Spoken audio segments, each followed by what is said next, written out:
ይሁን። መንፈስ ቅዱስን እንጋብዘውና ወደ ትምህርቱ እንሄዳለን። እግዚአብሔር አባት ሆይ ስምህ የተባረከ ይሁን። አንተ ደግ አባት፣ በሁሉ ነገር የምታስተምረን። ኦ ሎርድ ዊ ላቭ ዩ። በእውነት እንወድሃለን። በእውነት አንተ የፍቅር አምላክ ነህ። ይህንንም ትምህርት በዚሁ ትምህርት ውስጥም ያሉትን ብናቀውም እያስታወስከን የበለጠ ሬቨሌሽን እየሰጠን ስለምንሄድ አመሰግንሃለሁኝ። መንፈስ ቅዱስ ያላንተ ትምህርት የለም። በአሁን ሰዓት እጋብዝሃለሁ። መንፈስ ቅዱስ አንተ ተናገር። መነገር ያለበት ብቻ እንዲነገር ጠይቀሃለሁኝ በጌታ በኢየሱስ ክርስቶስ ስም አሜን። እግዚአብሔር ስሙ ይባረክ። ትላንትና እግዚአብሔር ከአብርሃም ጋር የቋቋመውን የደም ኪዳን ተመልክተናል። እንደዚሁም ደግሞ አብርሃም እንዴት አድርጎ የኪዳን መብቱን ተጠቅሞ ልጁን ከሞት እንዳዳነውም እሱንም ተመልክተናል። ዛሬ ከአብርሃም ዘሮች በኋላ እንዴት ነበሩ ሰዎቹ? በእውነት በዚህ ኪዳን ቀጠሉ ወይስ አልቀጠሉም? አንዳንድ ሰዎች ቀጥለው ነበረ። እንደው ምሳሌ ለመስጠት እነዚህ ብቻ አይደሉም፣ እነዚህን መናገር እፈልጋለሁ። አንደኛ ሳሙኤል 17 ከ26 እስከ 58 ያለው ላይ ነው። አንደኛ ሳሙኤል 17 26 እስከ 58 ቁጥር 26 ላይ ዳዊትም፣ ስለ ዳዊት ነው ይሄ። ዳዊትም ባጠገቡ ለቆሙት ሰዎች ይህን ፍልስጤማዊ ለሚገድል ከእስራኤልም ተገዳድሮት ለሚያርቅ ሰው ምን ይደረግለታል? የሕያዋን አምላክ ጭፍሮቹን የሚገዳደር ይህ ያልተገረዘ ፍልስጤማዊ ምን ማለቱ ነው? ይሄ ኪዳን የሌለው ፍልስጤማዊ ማን ነው ብሎ ተናገራቸው። ከዛ ቁጥር 45 ጋር ስንሄድ ምን ይላል? 45 እና 46ን ዳዊትም ፍልስጤማዊን አለው፣ አንተ ሰይፍ ጦርና ጭሬ ይዘህ ትመጣብኛለህ። እኔ ግን ዛሬ በተገዳደርከው በእስራኤል ጭፍሮች አምላክ ስም በሰራዊት ጌታ በእግዚአብሔር ስም እመጣብሃለሁ። እግዚአብሔር አለ ዛሬ አንተን በእጄ አሳልፎ ይሰጣል፣ እመታህማለሁ፣ ራስህንም ከአንተ አነሳለሁ። ምንድን ነው የሚሆነው? እዚህ ማለት መጽሐፍ ቅዱስ ውስጥ እግዚአብሔር እንዳናገረው የለም፣ አናይም። ሂድና ግደለው ምን የሚል ነገር አናይም። ግን የእምነት መንፈስ ወዲያውኑ መስራት ጀመረለት። የእምነት መንፈስ ማለት ማመን፣ በልብ አምኖ በአፍ መናገር ነው። ቅዱስ ጳውሎስ ሁለተኛ ቆሮንቶስ 4:13 ላይ ጽፎልናል። ኪዳን በደንብ የገባው ሰው ወይም ደግሞ በኪዳን የሚኖሩ ሰዎች በእምነት መንፈስ በጣም በጣም ይሰራሉ። ይህን ነው የምናየው። የእምነት መንፈስ በጣም አስፈላጊ ነው ለእኛ ለአዲስ ኪዳኖች። ከነሱ የበለጠ ያስፈልገናል። የነሱ ነው ብዙ ነገር በስራም ነበረ። የኛ ግን ጌታ ኢየሱስ ክርስቶስ ባደረገልን በተጨረሰው ስራ ላይ ነው መኖር ያለብን። እሱን ለማድረግ የእምነት መንፈስ ውስጣችን ውስጥ መስራት አለበት።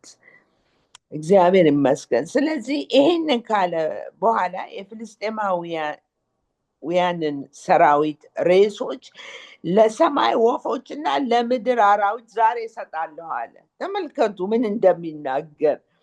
ይኸውም ምድር ሁሉ በእስራኤል ዘንድ አምላክ እንዳለ ታውቁ ዘንድ ነው። ይሄ ሰው ኪዳኑ ገብቶት ነበረ። እንደሚባለው ገና ልጅ ነበር ነው የሚባለው። የ17 ዓመት የ18 ዓመት ልጅ ነበር ነው የሚባለው። ግን ምንድን ነው የምናየው እዚህ? አልፈራም፣ አልተጠራጠረም። በፍጹም አልተጠራጠረም። የኪዳን ሰዎች እንደሱ ናቸው። አይፈሩም፣ አይጠራጠሩም። ሁል ጊዜ በድል ነው የሚመላለሱት። ወገኖች ይሄ ነገር ለኛ በጣም በጣም አስፈላጊ ነው። ለአዲስ ኪዳን አማኞች እግዚአብሔር ይሄን ነው ለኛ የሚፈልገው። እንድንፈራ አይፈልግም፣ እንድንጠራጠር አይፈልግም። ሁል ጊዜ በተሰጠን ድል እንድንመላለስ ነው። እግዚአብሔር ስሙ ይባረክ። ሌላ ሙሴ ነበረ። ሙሴ ይሄንን ደግሞ በጣም ወደዋለሁ፣ የእውነት ወደዋለሁ። ይሄንን ሙሴ በድፍረት ከእግዚአብሔር ጋር ተከራከረ። ዘጸአት 32 ከቁጥር 7 እስከ 14 እንደዚህ ይላል። እግዚአብሔርም ሙሴን እንዲህ አለው፣ እነዚህን ሕዝብ አይቻቸዋለሁ፣ አንገተ ደንዳናዎችም ናቸው። አሁንም በእነርሱ ላይ ቁጣዬ እንዲነድና እንዳጠፋቸው ተወኝ። ከዚያም አንተን ለታላቅ ሕዝብ አደርግሃለሁ። ይህ በጣም ቆንጆ ፕሮሚስ ነው የሚሰጠው እግዚአብሔር።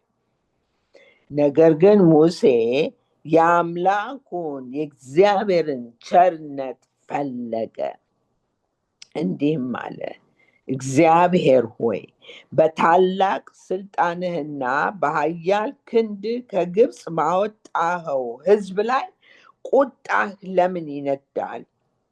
ግብፃውያኖች በተራራዎቹ ላይ ሊገድላቸው ከገጸ ምድርም ሊያጠፋቸው ስለፈለገ ነው ያወጣቸው ለምን ይበሉ? ከክፉ ቁጣህ ተመለስ። ተመልከቱት፣ መካሪም ሆነ። ከክፉ ቁጣ ተመለስ፣ ታገስ፣ በሕዝብህም ላይ ጥፋት አታምጣ። ለባሪያዎች አሁን የኪዳን ንግግር ጀመረ። ለባሪያዎች ለአብርሃም፣ ለይስሐቅ፣ ለእስራኤል ዘርህን እንደ ሰማይ ከዋክብት አበዛዋለሁ፣ ለዘርህም ተስፋ አድርጌ የሰጠኋቸውን ይችን ምድር ሁሉ እሰጣቸዋለሁ፣ ለዘላለም ርስታቸው ትሆናለች በማለት በራስህ የማልከውን አስታውሳለሁ። ከዚያም እግዚአብሔር ታገሰ፣ በሕዝቡም ላይ አመጣባቸው ያለውን ጥፋት አላመጣባቸውም። ይሄ በጣም የሚደንቅ ነው። በጸሎታችን ላይ እኛ የአዲስ ኪዳን አማኞች በክርስቶስ ወደ 140 የሚሆኑ የተስፋ ቃሎች ተሰጥተውናል። በክርስቶስ ማን እንደሆንን፣ ምን ማድረግ እንደምንችል፣ ምን እንዳለን ተሰጥተውናል። ስለዚህ ጸሎት በምንጸልይበት ጊዜ ያንን የተስፋ ቃሉን ይዘን ነው መቅረብ ያለብን። አስቡት፣ የኛ እኮ የእውነት ደም ፈሶልናል። እነዚህ ሰዎች የእግዚአብሔር ልጆች ተብለው አልተጠሩም፣ በፍጹም አልተጠሩም። ግን ኪዳን ነበራቸው።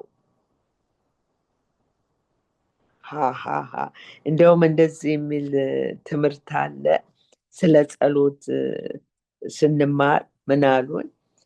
ሙሴ እነዚህ ሰዎች እውነት አስቸግረው ነበረ። አንገተ ደንዳናዎች አላቸው እኮ እግዚአብሔር፣ እና በጣም አስቸግረውት ነበረ ሙሴንም።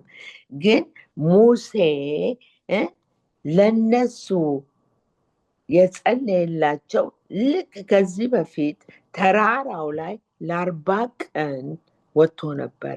በዚያ ጊዜ 40 ቀን ባሳለፈ ጊዜ የእግዚአብሔርን ቸርነት ውስጡ ገብቶ ነበረ።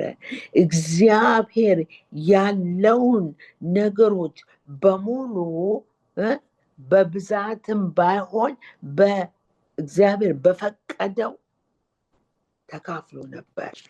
ለዚህ ነው ሲወድ በእውነት በቸርነት ራሱ ተሞልቶ ስለነበረ የእግዚአብሔርን ቸርነት ፈለገላቸው። እዚህ ጋር አንድ ነገር ብል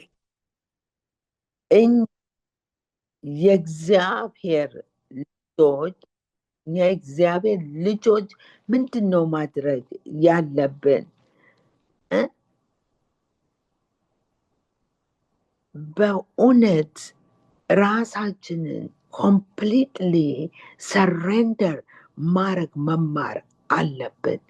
ብዙዎቻችን ራሳችንን ሙሉ በሙሉ ለእግዚአብሔር ገና አልሰጠንም። አለን እቺ የለም ብለን ያዝናት አለ፣ በማወቅም ባለማወቅም። ግን የእውነት ራሳችንን ሰሬንደር አድርገን ለሱ ሰተነው እሱ ጋር እየቀረብን ስንሄድ የእሱ ፍቅር የእውነት ሲበዛልን በፍቅሩ ስንነት ሙሴ የጸለየው አይነት ጸሎት ነው የምንጸልየው። አንዳንድ ጊዜ ግርም ይለኛል። ለቤተ ክርስቲያን እባካችሁ ለዚህ ነገር ጸልዩ ተብሎ ይነገራል። ይመስለኛል ድሮ አሰምብሊ ኦፍ ጋድ ሲነግሩን እሺ ብለን ሄደን አንጸልይም፣ እንረሳው ነበረ። ለምን? ያ የእውነት የእግዚአብሔሩ ፍቅር ስላልነበረን ነው። ወገኖች ላበረታታችሁ፣ የበለጠ እንውደደው፣ የበለጠ እንድንወደው መንፈስ ቅዱስን እንጠይቀው። የሚገለጠውን ነገር ግለጽልኝ። በማንበብም ሆነ በጸሎትም ሰዓት ማወቅ ፈልጋለሁ። የእግዚአብሔርን ፍቅር፣ የኢየሱስን ፍቅር ማወቅ ፈልጋለሁ ብለን መጸለይ አለብን። ይህን እኮ ኤፌሶን 3 ወደ ከ16 ጀምሮ የሚነግረን በእግዚአብሔር ሙሉ እንድንሆን የክርስቶስ ፍቅር ምን እንደሆነ ሊገባን ያስፈልጋል። ኦኬ፣ ሌላው ነህምያ ነው። ነህምያ ግንቡን ሊገነባ የቻለው በኪዳኑ ስላመነ ነው። እስቲ የጸለየውን ጸሎት እንመልከት። ነህምያ 1:5 እስከ 11 እንዲህ አለ። ለሚወዱህና ትእዛዝህን ለሚያከብሩ የፍቅርህን ቃል ኪዳን የምትጠብቅ ታላቅና የተፈራህ አምላክ የሰማይ አምላክ እግዚአብሔር ሆይ ባሪያ ስለ አገልጋዮችህ ስለ እስራኤል ሕዝብ ቀንና ሌሊት በፊት የሚጸልየውን ጸሎት ለመስማት ጆሮ ይንቃ፣ ዓይንህም ይከፈት። እኔና የአባቴን ቤት ጨምሮ እኛ እስራኤላውያን አንተ በመበደል የሰራነውን ኃጢአት እናዘዛለሁ። ተመልከቱ፣ ይሄ እኮ አንድ ሰው ነው እንዲህ ብሎ ለእስራኤል በሙሉ የሚጸልየው። ምን አይነት ፍቅር ቢኖር ነው?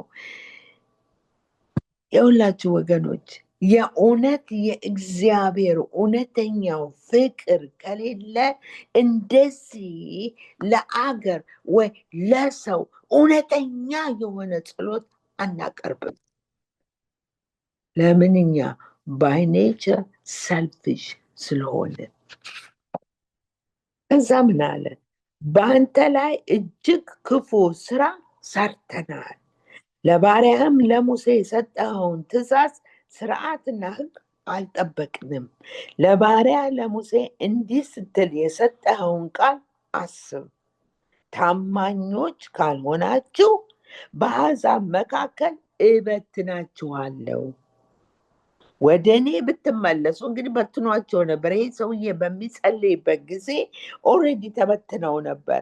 አሁን የሚቀጥለውን ተመልከቱ። ቁጥር 9 ወደ እኔ ብትመለሱና ትእዛዞችን ብትፈጽሙ የተሰደዱት ወገኖቻችሁን እስከ ምድር ዳርቻ ድረስ እንኳን ቢበተኑ ከዚያ እሰበስባቸዋለሁ፣ ስሜም ማደሪያ ወደ መረጥኩት ስፍራ አመጣቸዋለሁ። እያስታወሰው ነው ምን እንዳለ እግዚአብሔር። ከዛ ቁጥር 10 ላይ እነዚህም በታላቁ ኃይልና በብርቱ እጅህ የተቤዣቸው ባሪያዎችህና ሕዝብህ ናቸው። እግዚአብሔር ሆይ የባሪያህን ጸሎት ስምህን በመፍራት ደስ የሚያሰኙትን የባሪያዎችህን ጸሎት ጆሮ ታዳምጥ። በዚህ ሰው ፊት ሞገስን አድርገህለት ዛሬ ለባሪያ መከናወንን ስጠው አለ። ምንድን ነው የጸለየው? ኪዳኑን እያስታወሰው ነው የጸለየው። እዛ እንደገና ምዕራፍ 9 ላይ ይጸልያል። አናነበውም ሁሉንም። ከቁጥር 5 እስከ 38 ነው ያለው። ቁጥር 8 ላይ እግዚአብሔርን አስታወሰው። ለአብርሃም የሰጠኸውን ተስፋ ጠብቅ። እንደገና ቁጥር 32 አሁንም አምላካችን ሆይ ቃል ኪዳንህን ዘላለማዊ ፍቅርህን የምትጠብቅ ታላቅ ኃያልና የተፈራ አምላክ ሆይ አለው። እንግዲህ እነዚህ ሰዎች ሲጸልዩ ሁል ጊዜ ቃል ኪዳኑን ያመጡት ነበር፣ እግዚአብሔርንም ያስታውሱት ነበር። እግዚአብሔር ረስቶት ነው አይደለም ወገኖች፣ እግዚአብሔር ረስቶት አይደለም። ምንም ነገር አይረሳም። ግን ለራሳቸውም እንደዚሁም አለመርሳታቸውን ራሳቸው ለእግዚአብሔርም እያሳወቁ ነበር። ከአብርሃም በኋላ የአብርሃም ዘሮች የኪዳንን ሕግ ቀስ በቀስ እየሰበሩ ስለሄዱ እግዚአብሔር ለአብርሃም የገባለትን ቃል ኪዳን እስከ 1000 ትውልድ ስለነበረ ቃሉን ለመጠበቅ የአብርሃምን ዘር ከማጥፋት ይልቅ ሕዝቡን ለመርዳት በሙሴ ሕግን ላከላቸው። ይሄ የሙሴ ሕግ ተብሎ ይጠራል። እንደገና ደግሞ የሕግ ኪዳን ተብሎም ይጠራል። የሙሴም ኪዳን ይባላል። ሙሴ ይዞ የመጣው ሕግ ከእግዚአብሔር ነበረ። እነዚህ ሕጎች የሚናገሩት ማድረግና አለማድረግ የሚችሉትን በዝርዝር ተጽፎላቸው ነበረ። ሕጉን ለሚያከብሩ በረከት እንደሚመጣላቸው፣ ሕጉን ላልጠበቁ ግን እርግማን እንደሚመጣባቸው ነበር። ዘዳግም 28 ላይ ቁጥር 1 እና 2 እንደዚህ ይላል። ሙሴ እንደዚህ ያላቸው፣ እንዲህም ይሆናል የአምላክህን የእግዚአብሔርን ቃል ብትሰማ ዛሬም ያዘዝኩህን ትእዛዙን ሁሉ ብታደርግ ብትጠብቅም አምላክህ እግዚአብሔር ከምድር አሕዛብ ሁሉ ከፍ ከፍ ያደርግሃል። የአምላክህን የእግዚአብሔርን ቃል ብትሰማ እነዚህ በረከቶች ሁሉ ይመጡልሃል ይልና በረከቶቹን ይዘረዝራል። እሱ ከቁጥር 3 እስከ 14 ነው። ዘዳግም 28 ከ3 እስከ 14። ከዛ ከቁጥር 15 ላይ ደግሞ እንደዚህ ይላቸዋል። ነገር ግን የአምላክህን የእግዚአብሔርን ቃል ባትሰማ ዛሬም ያዘዝኩህን ሥርዓቱንና ትእዛዙን ሁሉ ባትጠብቅ ባታደርግም እነዚህ መርገሞች ሁሉ ይመጡብሃል ያገኙምሃል ብሎ የመንፈሳዊ ሞት፣ የበሽታ አይነቶች ዘርዝሮ ድህነትን ይናገራል። ለማሳጠር ምንድን ነው? የመንፈሳዊ ሞት፣ በሽታና ድህነት ነበሩ እርግማኖቹ። እንግዲህ አንድ ነገር ማስታወስ ያለብን ለሁሉ ነገር ሕግ የሚሰጠን ከመጥፎ ነገር ለመጠበቅ ነው። ይህም ሕግ ተሰጥቷቸው ግን ሊጠብቁት አልቻሉም። አንዳንዶቹ አልፈለጉም ፈጽሞም፣ ግን ብዙዎቹ አልቻሉም ነበረ። ስለዚህ ከእርግማኑ ለመዳን ወይም ለመውጣት ለምን ሳይታዘዙ ሲቀሩ እርግማኑ ይመጣባቸዋል። እግዚአብሔር እንደገና በምህረቱ ሌላ ነገር ሌላ መንገድ ፈጠራላቸው። ባጠፉ ቁጥር መስዋዕት በማድረግ ነፃ እንዲወጡ። እነዚህን መስዋዕቱን በደንብ አድርገን አናጠናውም፣ ግን እነማን እንደሆኑ የት እንደሚገኙ ምን እንደሚሰዉ እሱን እናገራለሁኝ። በደንብ የማናጠናበት ምክንያት ለእኛ አሁን ምንም አይጠቅሙንም። ስለዚህ ነው። ኦኬ፣ 5 ልዩ ልዩ አይነቶች ናቸው ለተለያዩ ኃጢአቶች የሚደረጉ። ዘሌዋውያን 1-7 ላይ እናገኛቸዋለን። ኦኬ፣ የመጀመሪያው ዘሌዋውያን 1 ላይ ይገኛል። ስለሚቃጠል መስዋዕት እናነባለን። ይህንን የሚያደርጉበት ምክንያት አንድ ሰው ራሱን ሙሉ በሙሉ ለእግዚአብሔር አሳልፎ ለመስጠት ነው። ለዚህ ለሚቃጠሉ መስዋዕቶቹ እነማን ነበሩ? ላም፣ በግ፣ ፍየል፣ ወፎች፣ እንደዚህ አይነቶቹ ነበሩ። ይህንን ለማድረግ እንግዲህ ኃጢአታቸው ምን እንደሆነ ሄደው ይናገሩና ምን ማምጣት እንዳለባቸው ይነገራቸው ነበር። ሁለተኛው ምዕራፍ 2 ላይ የእህል መስዋዕት ነበር። ይሄ ደግሞ የእግዚአብሔርን ታላቅነት ለማስታወስ የሚደረግ ነበር። የእህል መስዋዕት የእህል ዱቄት ይመጣና በላዩ ላይ ዘይት ይፈስበታል። ከዛ ዕጣን ይጨመርበት ነበር። ዕጣኑን ከጨመሩ በኋላ ነበር የሚያቃጥሉት። ግን አንድ ነገር መጠንቀቅ ነበረባቸው። እርሾ ወይም ማር የሌለበት ዱቄት መሆን አለበት። ሶስተኛው ምዕራፍ 3 ላይ የህብረት መስዋዕት ነበር። ይሄ ደግሞ የእግዚአብሔርን ሰላም ለመቀበል እግዚአብሔርን ሰላም ለመቀበል ለዚህም እንከን የሌለበት እንስሳት ነበር የሚሰዋው። ምንድን ነው? ላም፣ በግ፣ ፍየል፣ ጊደር፣ እንደዚህ አይነት ነበር። አራተኛው ምዕራፍ 4 ላይ ታገኙታላችሁ። የኃጢአት መስዋዕት ባለማወቅ ለተሰራ ኃጢአት የሚቀርብ ይቅርታን ለመጠየቅ፣ ይሄም እንከን የሌለበት እንስሳት። አምስተኛው ምዕራፍ 5 ላይ የበደል መስዋዕት ከርኩሰት ለመንጻት የሚደረግ ነው። ይሄ አውቀው ላደረጉት ኃጢአት ማለት ነው። ያን ጊዜ የሚያስፈልገውን ጠይቀው ያመጣሉ። ወይፈን፣ ፍየል፣ በግ፣ ወፎች፣ እንደነዚህ አይነቶቹን። እንግዲህ አሁን እንዳየነው ከእህል መስዋዕት በስተቀር የእህል መስዋዕት የሚደረገው የእግዚአብሔርን ታላቅነት ለማስታወስ ነው። ካለሱ በስተቀር ሌሎቹ የደም ማፍሰስን ይጠይቁ ነበር። ምክንያቱም ለሰው ልጅ ደም ማፍሰስ አስፈላጊ ስለነበረ።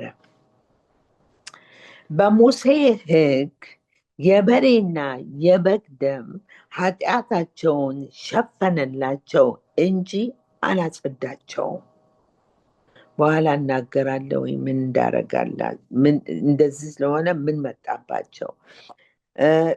ሙሴ የሰጣቸውን ሕጎች ለምን መጠበቅ ያልቻሉበትን ምክንያቶች እንመልከት። ምክንያቱ ካልገባን እንፈርድባቸዋለን። ግን እውነቱ ግን እኛም ብንሆን በዛ ጊዜ የኖርነው እነሱ ያደረጉትን ነበር የምናደርገው። ለምንድን ነው መጠበቅ ያልቻሉት? አንደኛ በእግዚአብሔርና በአብርሃም መካከል በተደረገው ኪዳን ላይ የሰው ደም ብቻ ነው የፈሰሰው። እግዚአብሔር እዛ ላይ ደሙን አላፈሰሰም። የሰው ደም የፈሰሰው ደግሞ በመገረዝ ነበር። ሁለተኛው ደግሞ በሙሴ ሕግ ስር የበሬና የፍየል፣ የበግ፣ የርግብ፣ የበግ የርግብ ደም ኃጢአታቸውን ለዚያ ጊዜ ሸፈነው እንጂ እንደ ኢየሱስ ደም ሊያጥብላቸው ኃይል አልነበረውም። ዕብራውያን 9 ላይ እንደዚህ ይለናል፣ ቁጥር 14 የበግና የፍየል ደም የውጭ አካል ያነጻል፣ የኢየሱስ ደም ሕሊናቸውን ከሙት ስራ ያነጻል ይላል።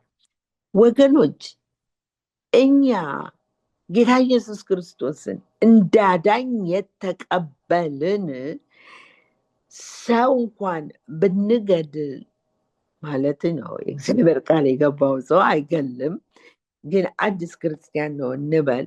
ሄዶ ሰው ቢገድልና ንስሐ ቢገባ እግዚአብሔር ሕሊናውን ያነጻዋል። እነዚህ ግን የበግና የፍየል ደም ስለነበረ የውጭ አካላቸውን ብቻ ነው የሚያነጻው፣ ያው ደሙ ስለሚረጭባቸው። ሕሊናቸው ግን ይወቅሳቸው ነበር። ማይ ጉድነስ! እንዴት ያለ ከባድ ነገር ነው! የሰሩትን ኃጢአት በሙሉ እያስታወሰ ሲወቅሳቸው ሕሊናቸው። እኛ ግን የኢየሱስ ደም ያጥበናል፣ ንጹህ ያደርገናል። ሃሌሉያ! ሶስተኛው ሕግ ከስነ ስርዓትና ከመስዋዕት ጋር መሰጠቱ የሚያሳየው ሁል ጊዜ የሰው ልጅ እንደሚጎላው ነው። ያለ ኢየሱስ ደም ሁሌ ነው የሚጎድለው። በሰው በኩል ያለው ኪዳን መጠበቅ አልተቻለም። እግዚአብሔር ሰውን በልዩ ልዩ መንገድ ሊረዳ ሞከረ። ሰው ደካማ ሆኖ ተገኘ። ኪዳኑን ሙሉ በሙሉ የጠበቁት በጣም ጥቂቶች ነበሩ። እነሱ እንኳን ኃጢአት እየሰሩ ነበረ። ለምንድን ነው እንደዚህ ሆኑ? ለምሳሌ ዳዊትን ውሰዱት። ዳዊት እኮ ስሟ ጠፋብኝ፣ የእሷን ባል አስገድሏል እሷን ለመውሰድ። እና እንግዲህ ይታያችሁ፣ እኛ ግን የኢየሱስ ደም ስላለልን ገና ወደ እሱ ስንመለከት ወዲያው ነው የምንታጠበው፣ ወዲያው ነው የሚጸዳው ውስጣችን፣ ሕሊናችን። እግዚአብሔር ስሙ ይባረክ። እግዚአብሔር ሰውን በጣም ስለሚወድና በፊትም ስለወደደ ከአብርሃም ጋር ያደረገውን የደም ቃል ኪዳን እስከ 1000 ትውልድ ለማጽናት በሰው በኩል ያለው ኪዳን ባይጠበቅም በኪዳኑ መሰረት ሰውን ከማጥፋት ይልቅ በምህረቱ በብዙ መንገድ ሰውን ለመርዳት ሞከረ። እንደዚህም ሆኖ ሰውን ደካማ ሆኖ ስላገኘው የጥጃና የፍየል ደም የሰውን ኃጢአት ይቅር ስለማይል ሰው የሚድንበትን መንገድ አቀደ። በጣም የሚገርም ነገር አለ። ይሄ ዓላማው ከበፊቱም ውስጡ ነበር። ያው እግዚአብሔር ስለሆነ ሁሉን የሚያውቅ ወደፊት የሚሆነውን አይቶታል። ዘፍጥረት 3:15 ላይ እንዲህ አለ፣ ሰይጣንን እንዲህ አለው፣ በአንተና በሴቲቱ በዘርህና በዘሯ መካከል ጠላትነትን አደርጋለሁ። እርሱ አለ ራስህን ይቀጠቅጣል፣ አንተ ተረከዙን ትቀጠቅጣለህ አለ። አንደኛ ጴጥሮስ ላይ ደግሞ ስንሄድ አንደኛ ጴጥሮስ 19-21 እንደዚህ ይላል። አንደኛ ጴጥሮስ 1:19 እስከ 21 ቁጥር 20 ነው በጣም የምንፈልገው። እንደዚህ ይላል፣ ነገር ግን አንተን የተዋጀሁት ነውርና እንከን እንደሌለበት በግ ደም በክርስቶስ ክቡር ደም ነው። ቁጥር 20 እርሱ አስቀድሞ የታወቀው ዓለም ከመፈጠሩ በፊት ሲሆን አሁን ግን በመጨረሻው ዘመን ስለ እናንተ ተገለጠ ይለናል። ሃሌሉያ፣ ስሙ ይባረክ። ቁጥር 21 በእርሱም አማካይነት ከሞት ባስነሳውና ክብርን በሰጠው በእግዚአብሔር ታምናላችሁ። ስለዚህ እምነታችሁና ተስፋችሁ በእግዚአብሔር ላይ ነው ይለናል። እግዚአብሔር ከመጀመሪያውም አይቶ ስለነበረ ይህንን እቅድ አድርጎ ነበር። ኦኬ፣ አሁን መግቢያውን ብቻ ነው የምናገረው። ቀጥታ አዲስ ኪዳን ውስጥ አልገባም። ግን አሁን የቀድሞውን ኪዳን ባጭሩ ተመልክተናል። አሁን ደግሞ በትንሹ የምጀምረው እግዚአብሔር ከሰው ልጅ ጋር ያደረገውን የመጨረሻውን ኪዳን ነው። ዕብራውያን 8 ቁጥር 6 እና 7 እንደዚህ ይላል፣ ነገር ግን ኢየሱስ መካከለኛ የሆነበት ኪዳን ከቀድሞው እንደሚበልጥ ሁሉ የተቀበለውም አገልግሎት ከእነርሱ አገልግሎት ይበልጣል። ይህም የተመሰረተው በተሻለ የተስፋ ቃል ላይ ነው።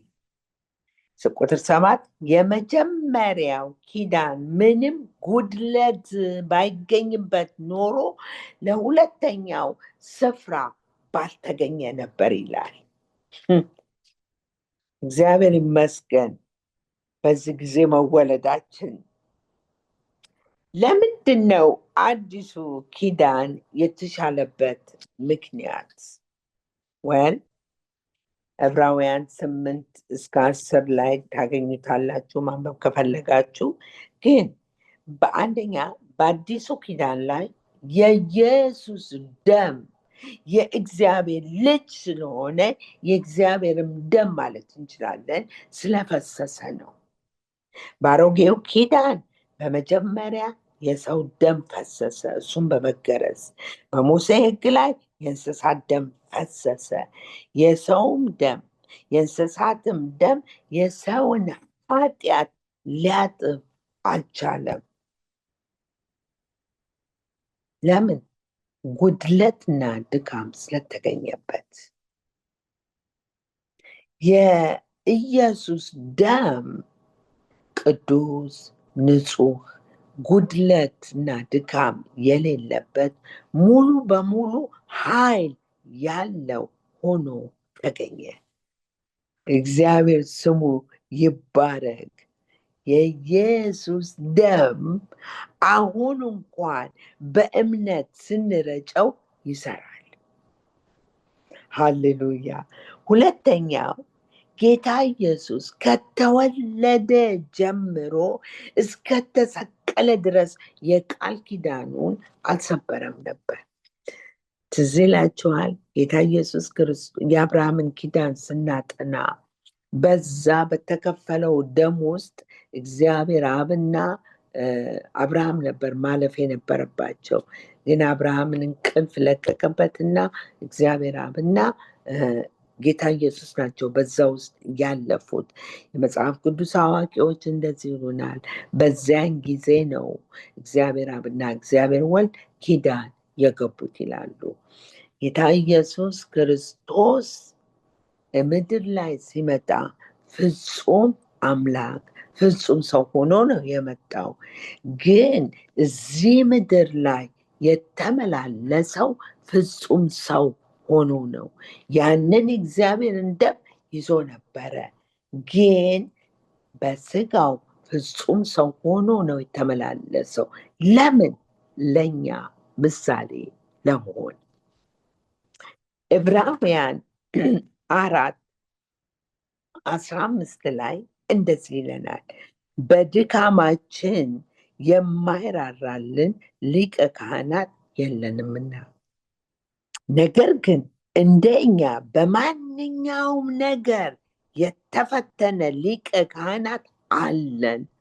አስቡት፣ እንደ ሰው ከተመላለሰ በእርግጥ ይፈተናል። በሁሉ ነገር ተፈትኖ ነበር። ይሁን እንጂ ምንም ኃጢአት አልሰራም ይላል። ዋው! እንደገና አንደኛ ጴጥሮስ 2:22 እና 23 ላይ ደግሞ እንደዚህ ይላል፣ እርሱ አለ ኃጢአት አላደረገም፣ በአፉም ተንኮል አልተገኘበትም፣ ሲሰድቡት መልሶ አልተሳደበም፣ መከራ ሲደርስበት አልዛተም፣ ነገር ግን በጽድቅ ለሚፈርደው ራሱን አሳልፎ ሰጠ ይላል። እግዚአብሔር ይመስገን። ጌታ ኢየሱስ የኛ ወኪል በመሆን ልክ ጎቹን እንደሰበረ ሰው እርግማኑና ቅጣቱን በሙሉ በመገረፉና በመስቀሉ ላይ ወስዶልናል። ለምን እንደዚህ ተሰቃየ? ለምን ተገረፈ? ወገኖች ቀልድ አይደለም። ያን the passion of Christ ሙቪ አይታችሁት እንደሆነ ከሱ የበለጠ ነው የሆነው። በዛ በጅራፍ ሲገርፉት እጅራፉ ላይ እያንዳንዱ ቆዳ ላይ ብረት፣ ሚስማር፣ ጠርሙስ፣ ትንንሽ ድንጋዮች ታስረው ነበር። በዛ ነው እኮ የገረፉት። ሲገርፉት ምንድን ነው የሚሆነው? ስጋውን ገንጥሎ ነው እኮ የሚወስደው። ለምንድን ነው እንደዚህ የተሰቃየው? እኛ እርግማን የተባለ እንዳንሸከም። አስቡት፣ ዘዳግም 28 ላይ 15-68 የተጻፈው ድህነት፣ በሽታ፣ የመንፈሳዊ ሞትን እንዳንሸከም ነው የተገረፈልን። ገላትያ 3:13 ይነግረናል ይሄንን። 13 እና 14 በእንጨት ላይ ተሰቅሎ የሚሞት ሁሉ የተረገመ ነው ተብሎ ስለተጻፈ ክርስቶስ ስለኛ እንደ እርግማን ሆኖ ከሕግ እርግማን ዋጀን። ይህም የሆነው እግዚአብሔር ለአብርሃም የሰጠው በረከት በኢየሱስ ክርስቶስ አማካይነት ለአረማውያን እንዲደርስና እግዚአብሔር እሰጣችኋለሁ ያለውን መንፈስ ቅዱስ በእምነት እንድንቀበል ነው አለ። እኔና እናንተ ሊገባን አይችልም ምን ያህል እንደተሰቃየ። ጌታ ኢየሱስ ክርስቶስ በእውነት ተሰቃይቶ ነበረ ከእርግማን እኛን ለማውጣት። ወይኔ ቨርጂኒያ፣ ታዲያ ለምንድን ነው የምታመመው ትሉ ይሆናል። ታዲያ ለምንድን ነው ድሃ የሆንኩት? ወገኖች፣ ባለማወቅ ነው። የእኛ ትልቁ ጠላታችን አለማወቅ ነው። ብናውቅ እሺ አንለውም፣ አናስገባውም፣ አንጋብሰውም። በሽታ አይመጣም ማለት አይደለም፣ ግን አይቆይም። በጣም የሚገርም ነገር ነው እኮ። እኔ በጣም ነው የሚያናድደኝ። እግዚአብሔር ምስክሬ ነው። በእግዚአብሔር ፊት ነው የምነግራችሁ። በጣም ነው የምጠላው በሽታን፣ ድህነትን አልወደውም። ጌታ ኢየሱስ ክርስቶስ በእውነት ከከፈለልን ለምንድን ነው የምንሰቃየው? እኔ ባለማወቄ ነው የምሰቃየው? አልፈልግም። ማወቅ እፈልጋለሁ። በተቻለኝ መጠን አዳምጣለሁ። በእውነት የሚያስተምሩትን አዳምጣለሁ። እኔም ራሴ በጣም ነው የእግዚአብሔርን ቃል አንስቼ የምናገረው የምጮኸው። ለምን የእግዚአብሔር ቃል እውነት ነው። የእግዚአብሔር ቃል የሚሰራ ነው ይላል። ሕያውና የሚሰራ ነው። የሚሰራ ከሆነ እኔ ያንን ይዤ ማሰራት አለብኝ። ደስ የሚለው ምንድን ነው?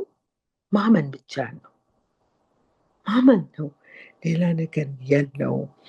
እግዚአብሔር ካለ እሱን እናገራለሁ። ሰዓት ካለኝ እንዴት እንደምንቀበል ከእግዚአብሔር።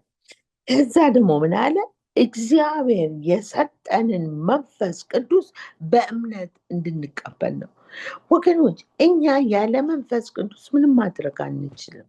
ምንም አብሶሉትሊ ነተን። የሚገርም ነው። አሁን ጌታ ኢየሱስ ክርስቶስን ስንቀበል የመንፈስ ቅዱስ ቤተ መቅደስ ተብለን ተጠራን። ምን ማለት ነው? መንፈስ ቅዱስ ውስጣችን ይኖራል ማለት ነው። ማን ነው ይሄ መንፈስ ቅዱስ? ምን ማድረግ ይችላል? እኔ አሁን እዚህ ባጭሩ ነው ያለኝ፣ ግን ሙሉ ትምህርት አለ ስለ መንፈስ ቅዱስ። መንፈስ ቅዱስ የእግዚአብሔር መንፈስ፣ የክርስቶስ መንፈስ፣ የእውነት መንፈስ፣ የጥበብና የእውቀት መንፈስ፣ የኃይል መንፈስ፣ አስተማሪያችን፣ በሁሉ ነገር የሚያግዘን ጠበቃችን፣ የጸሎት መንፈስ፣ ስለ ሁሉ ነገር የሚያውቅ መንፈስ ነው። ባጭሩ ነው እዚህ የምናገረው። ከዛ ምን ይለናል? አንደኛ ዮሐንስ 4:4 ላይ እንደዚህ ይላል፣ ልጆች ሆይ፣ እኛንን እኮ የእግዚአብሔር ልጆች ሆይ እናንተ ከእግዚአብሔር ናችሁ። አሜን፣ እግዚአብሔር ይመስገን። እነርሱንም አሸንፋቸዋል። ማን ናቸው እነዚህ? ሰይጣንና የሰይጣንን ስራዎች አሸንፋችኋል። ምክንያቱም አለ በእናንተ ውስጥ ያለው በዓለም ካለው ይበልጣል። ዋው! በእኛ ውስጥ ያለው ኢየሱስን ከሞት ያስነሳው ነው። ዋው! እግዚአብሔር ስሙ ይባረክ። እግዚአብሔር ስሙ ይባረክ። መንፈስ ቅዱስ ብዙ ስራዎች አሉ። እኔ አሁን ጊዜ የለኝም እዛ ውስጥ ገብቼ ለማስተማርም ለመነጋገርም። ግን ራእይ 5:6 ላይ ምን አለ?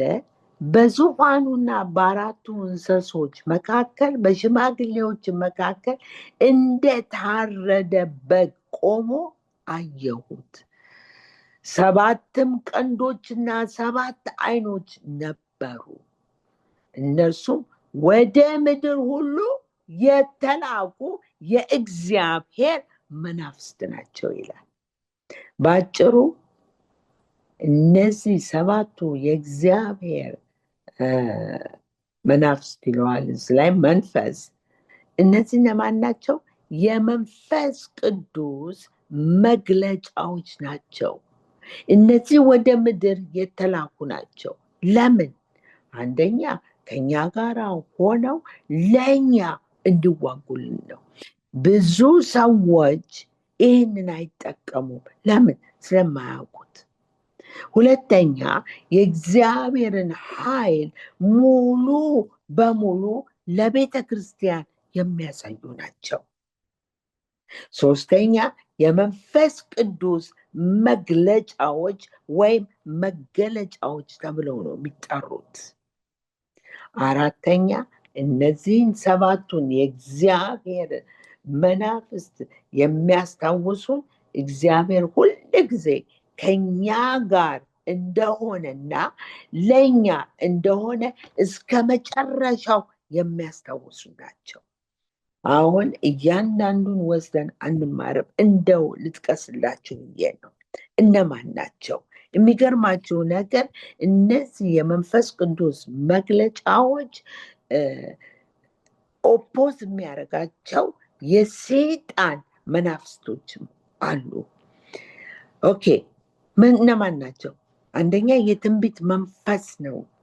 የትንቢት መንፈስ ይህንን የሚቃወመው የኤልዛቤል መንፈስ ናት። ሁለተኛው የእውነት መንፈስ፣ ይህንን የሚቃወመው የውሸት መንፈስ ነው። ሶስተኛው የቅድስና መንፈስ፣ ይህን የሚቃወመው የቆሬ መንፈስ ወይ እምቢ የሚል መንፈስ ነው።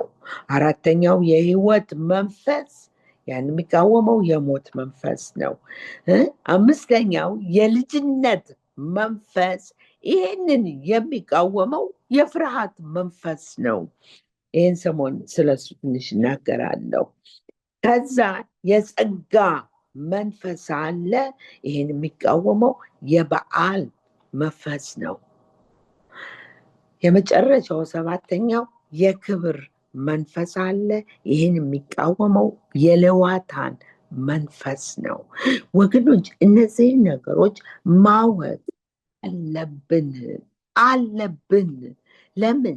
በጸሎታችን ጊዜ እንድንጠቀምባቸው። ከዛ ሌላ በእውነት ቤታችን ውስጥ ይሄ ያጋንንት መንፈስ በአንድ መንገድ ከገባ ቶሎ እንነቃበታለን።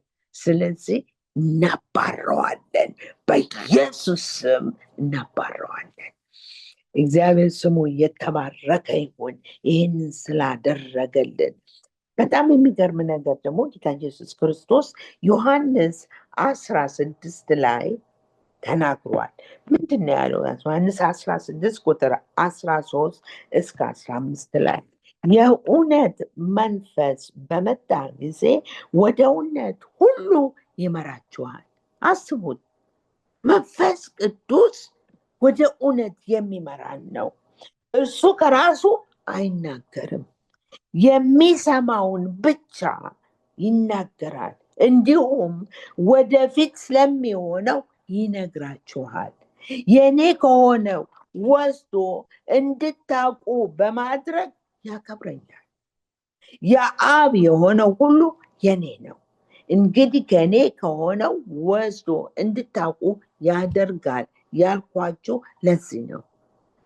ወገኖች አዳምጡ። መንፈስ ቅዱስ የእግዚአብሔር የሆነውና የመንፈስ ቅዱስ የክርስቶስ የሆነውን ለኛ እግዚአብሔርና ኢየሱስ ለመንፈሳችን ሲናገሩን መንፈስ ቅዱስ መንፈሳችን ውስጥ ያለውን ይህንን ሮሜ 8:27 ላይ ታገኙታላችሁ። እዛ ያለውን መርምሮ ወደ አእምሯችን እንድናውቀው ያደርጋል። ይሄ እንድናውቅ የሚለው ቃል በግሪክ ይነግራችኋል፣ ይገልጥላችኋል፣ ያስተላልፋችኋል ማለት ነው። ተመልከቱ ምን ያህል እንደሚያስፈልገን።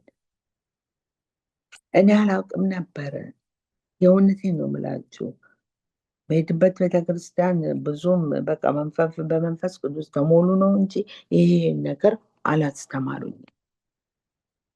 ስለዚህ መንፈስ ቅዱስን ብዙ አላነጋግረውም ነበር። አሁን ግን አነጋግረዋለሁ። አሁን ብዙ ጊዜ ነው የማናግረው በቀን ውስጥ። ምንድነው ይሄ? አስተምረኝ፣ ምን እያልከኝ ነው? አንድ ነገር ከተሰማኝ ለምንድን ነው የተሰማኝ? እንድጸልይ ትፈልጋለህ? የጸሎት መንፈስ ግለጥልኝ። መንፈስ ቅዱስ ይናገራል። we have to pay attention። የኛ ችግር እኮ ወደ ራሴ ልመልሰውና የኔ ችግር ቸኩል ነበር፣ ግን በችኮላ አይሆንም። ቀስ እንበል፣ እናዳምጠው። ሰዓት የሚያስፈልግ ከሆነ ሰዓት እንስጠው። በችኮላ እግዚአብሔር ነገር አይገኝም ወገኖች። ወይ ሰዓት የለኝም እንዲህ ምን ላድርግ፣ በቃ በጠዋት ተነስቼ ስራ መሄድ አለብኝ። አስቀድማችሁ ተነሱ። እግዚአብሔርን የምትፈልጉት ከሆነ ወገኖች አንተ በፈለግከው ሰዓት ቀስቅሰኝ በሉት። ዋው! እንደሱ ብትሉት እሱ ያውቅበታል። ንጥርት ነው የሚያደርጋችሁ። አይቼዋለሁ። የሆነ ጥሩ ጥሩ ቴስቲሞኒ ነበረኝ፣ ግን እቺ መጨረስ ስላለብኝ ቴስቲሞኒውን እተዋለሁ። እንግዲህ ገላትያ 3:14 ላይ ለአብርሃም የተሰጠው በረከት በኢየሱስ አማካይነት ለአረማውያን እንዲደርስ ነው ይላል። ይሁላችሁ እግዚአብሔር ከአብርሃም ጋር ኪዳን ሲገባ እስከ 1000 ትውልድ ነው የባረከው። ይህንን ዘዳግም 7:9 ላይ፣ ዘጸአት 20:6 ላይ፣ መዝሙር 105:8-9 ላይ ታገኙታላችሁ። ምንድነው? አንድ ትውልድ 40 ዓመት ነው። ስለዚህ 1000 ትውልድ 40,000 ዓመት ነው። ከአብርሃም እስካሁን ድረስ 3,900 ምናምን ዓመት አልፏል ይላሉ። ግን እናጠጋጋውና 4,000 ዓመታት እንበል። ከ40,000 ዓመት 4,000 ብንቀንስ 36,000 የበረከት ዓመቶች ቀርተዋል። ዋው! እንደዚህ ከሆነ ጌታ ኢየሱስ ክርስቶስ ከመምጣቱ በፊት 36,000 ዓመት አለ ማለት ነው? አይደለም ወገኖች፣ አይደለም። ግን እግዚአብሔር ትልቅ አምላክ ነው። እሱ ሲባርክ በትልቁ ነው የሚባርከው። ይህን ነው የሚያሳየን። ማይ ጉድነስ! እዚህ በረከት ውስጥ ለአብርሃም የተነገረው በረከት ውስጥ እኛም አለን። ማወቅ ብቻ ነው።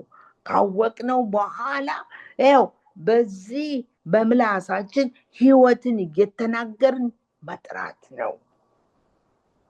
ኦኬ።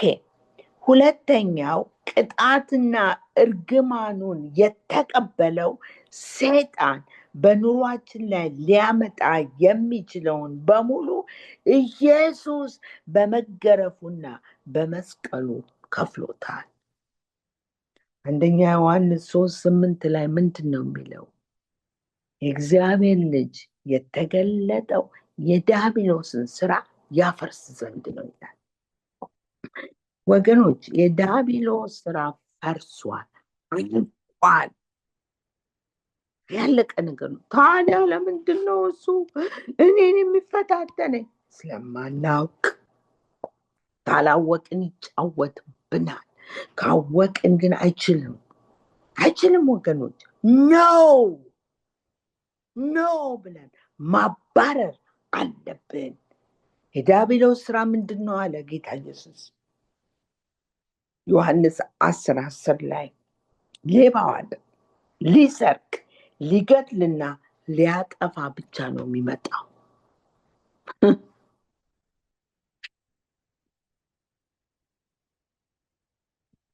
ካላወቅን ይሰርቀናል፣ ይገለናል፣ ያጠፋናል። እንደገና ሉቃስ 10:19 ላይ ጌታ እንደዚህ አለ፣ እንግዲህ አለ እባቡንና ጊንጡን። ምን ማለት ነው? በመጽሐፍ ቅዱስ እባብ ሲባል የውሸት መንፈስ፣ አታላይ መንፈስ፣ የሚያጭበረብር፣ የሚያስፈራራ፣ የሚያስጨንቅ ማለት ነው። እንደዚህ ያለ ነገር ሲመጣብን እንንቃ፣ ከእግዚአብሔር አይደለም። ጊንጥስ? ጊንጥ ደግሞ የሚያስደነግጥ መንፈስ ነው። ሁሉ ነገር በቃ ደስ ብሏችሁ ሁሉ ነገር ጤና ነው ብላችሁ እየተደሰታችሁ እያለ ሰይጣን አምጥቶ አንድ ነገር ያደርገናል። ጊንጥ እንደሱ ነው የሚያደርገው። በማናስበበት ሰዓት ላይ ነው አድርጎ የሚጎዳው። ሰይጣን እንዴት ነው የሚያደርገው? ወይ በሽታ ሊያመጣ ይችላል፣ ወይ ትልቅ ዕዳ ያመጣብን ይሆናል፣ ወይ የልጆች ችግር ይሆናል። ለማስደንገጥ ነው። ከዛ ምን አለ እግዚአብሔር? ኢየሱስ ምን አለ? ይቅርታ፣ እንግዲህ አለ እባቡና ጊንጡን እንድትረግጡ። ሃሌሉያ! ሊያሸንፈን አይችሉም። እንድትረግጡ በጠላትም ኃይል ሁሉ ላይ ስንቱ ላይ ወገኖች? ሁሉ ላይ ስልጣን ሰጥቻቸዋል። የሚጎዳቸውም አንዳች ነገር አይኖርም ነው የሚለው። ዋው! እኔ ስትሮክ የመታኝ ጊዜ እጄ ተጨማዶብኝ እግሬ በደንብ አልሰራ ያለኝ ጊዜ ይኸው በእግዚአብሔር ፊት ነው የምነግራችሁ። እኔ አንድ ቀን ነው ያደርኩት ሆስፒታል መጣሁኝ። ግን ብዙ መድኃኒት ስለሚመጡ አፈዘዘኝ። ግን ልክ ጠዋት ላይ ንቅት እላለሁ በደንብ። ያኔ ነው በቃ የምጸልየው ኮንፌስ የማደርገው። ከዛ ምን አልኩት? ሰይጣንን ቆይ ብቻ አልኩት። የእውነቴን እጄን እያነቀ ቆይ ብቻ ልነሳልህ ጌታ ኢየሱስ ክርስቶስ የሰራውን እየዞርክ ነው የምናገረው ብያልኩኝ። ፎክሬበት ነበር። እግዚአብሔርን በሩን ከፈተልኝ። ነው አይችልም። እኔ በ15 ቀን ውስጥ ነው ሁሉ ነገር ተሽሎኝ ብድግ ብዬ መራመድ የቻልኩት። ያቃተኝ የነበረው ረዥም መንገድ መሄድ ነበር። እሱንም ከአንድ ወር በኋላ ተራመድኩኝ። አንታመምም አይደለም እላችሁ ነው። በምግብ ልንታመም እንችላለን፣ በአንድ ነገር ግን ያ ህመም እስከ መጨረሻው ድረስ አይቆይም፣ አይገለንም። መነሳት አለብን። ኖ በእውነት ጌታ ኢየሱስ ክርስቶስ ከከፈለልን እምቢ ማለት አለብን። ሶስተኛው ቅጣቱንና እርግማኑን የተቀበለው እኛ የተትረፈረፈ ህይወት እንድንኖር ነው። በጣም ይገርማል እኮ እዛው ዮሐንስ 10 ላይ የሌባውን ስራ ከነገረን በኋላ እኔ ግን አለ ህይወት እንዲኖራቸውና እንዲትረፈረፍላቸው መጥቻለሁ። እግዚአብሔር ይመስገን። እኔ እንደዚህ ያለ ጥቅስ ሳነብ በጣም ነው የማመሰግነው። ሎርድ ገባኝም አልገባኝም፣ ኖርኩበትም አልኖርኩበትም አመሰግንሃለሁ። ለምን? ይሄ እውነት ነው።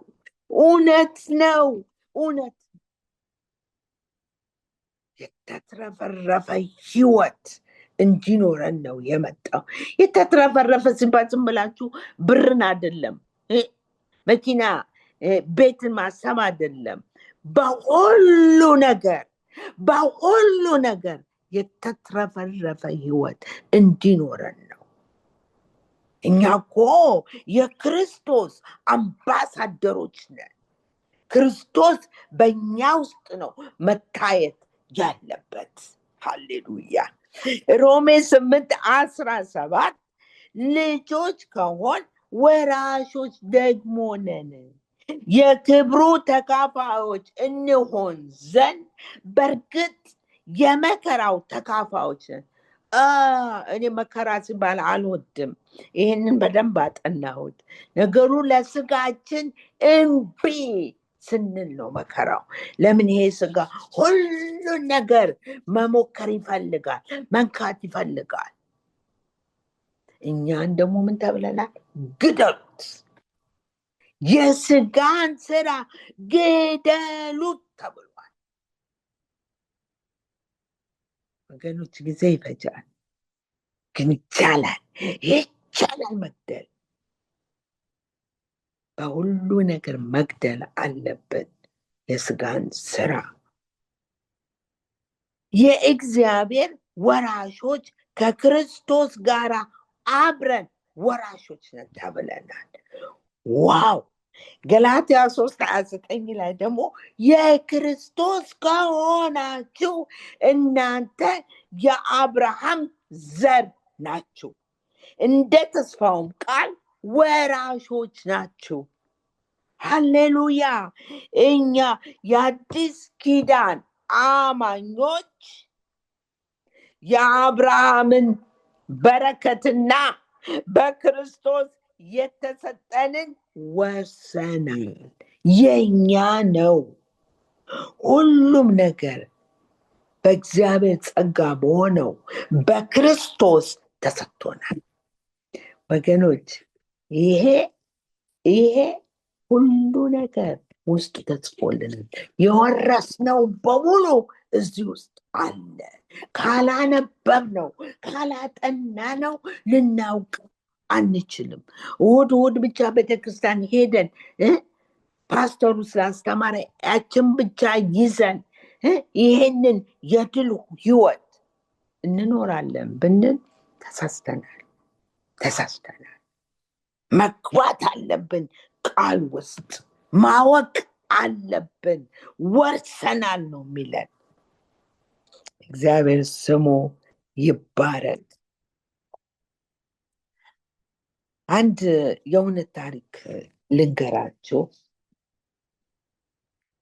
አንዲት ንግስት ነበረች። ድሮ ነገር ነው ይሄ፣ በጣም የቆየ ነው።